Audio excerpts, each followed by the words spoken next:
Folks, Andrew Griffiths here. How you doing? I want to talk to the authors out there today, or the aspiring authors, new, experienced, old. You know, I kind of fill all of those kind of gaps, I think. But I want to talk about when it comes to your book idea these days, that the world has moved on. The days of I think, therefore it is, that's what I'm going to write my book about, are probably not going to really work for you as effectively as they could.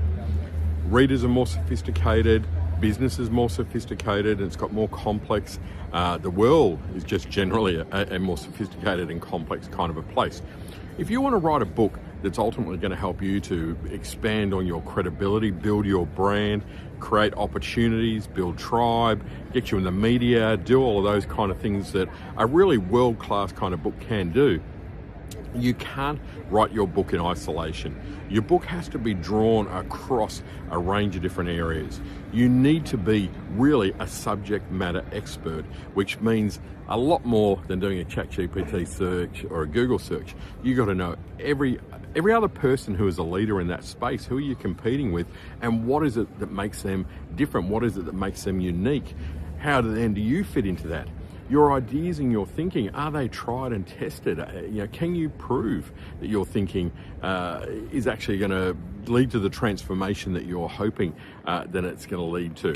Have you got the case studies? Have you got the stories? Have you got the information to illustrate what it is that you're talking about in a real world way that is actually going to be compelling for readers?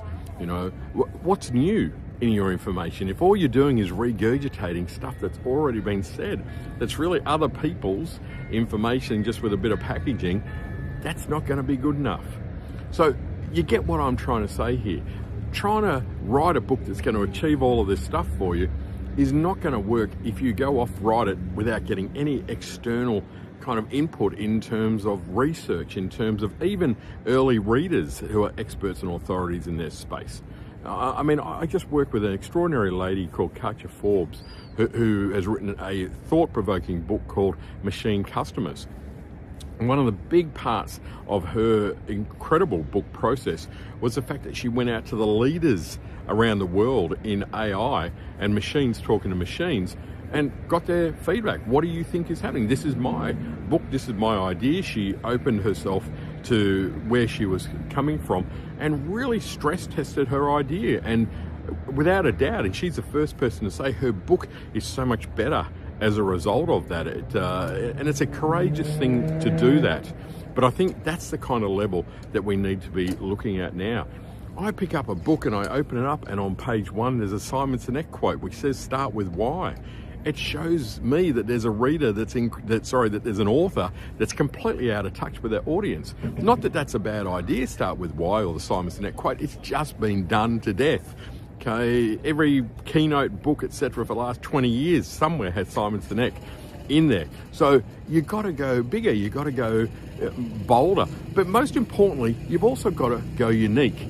You've got to have stuff that's worth sharing, that is unique. Remember, we're dealing in a world that is far more sophisticated, educated. It's got far more access to information. If I could learn what it is that you're sharing in your book by doing a ChatGPT prompt or a simple search online, what value does your book have? All right? People, again, like Mel Robbins, have turned a really simple idea that is not very complex in the slightest, but they've given it depth by 54321, that kind of one for any of you who have read it. The depth, not even necessarily an original idea, I might add. It's a neuroscience thing from many years back. But what she's done so masterfully is she's turned that into an illustration of how it can be used by citing hundreds, and in her other work, thousands of examples of people using this simple method to change their life in some shape or form.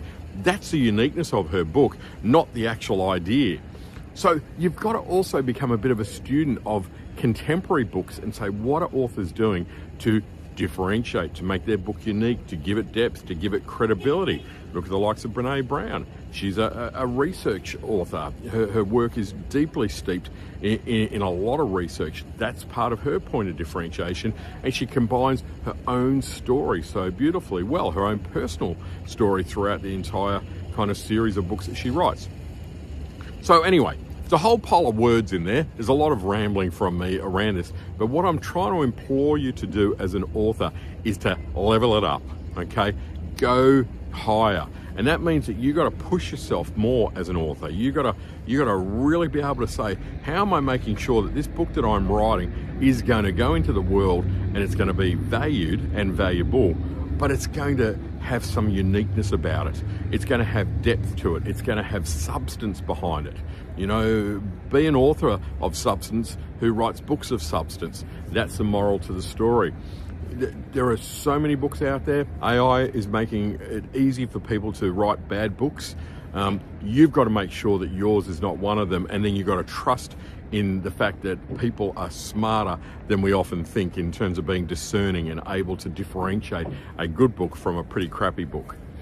Don't go off and write a book that's I think, therefore it is. Writing a book in isolation these days is very unlikely to give you an extraordinary book that you hope you're going to write to help you achieve a whole pile of stuff. If you're trying to pitch your book to a publisher now, man, they are getting so tough now on that. They don't want to just have another book on another topic that is just the same thing said in a slightly different way. Beige is the enemy of the author, and you've got to do everything you can to be anti-beige. All right, folks. I hope you found this helpful. Take it on board. Do with it what you will.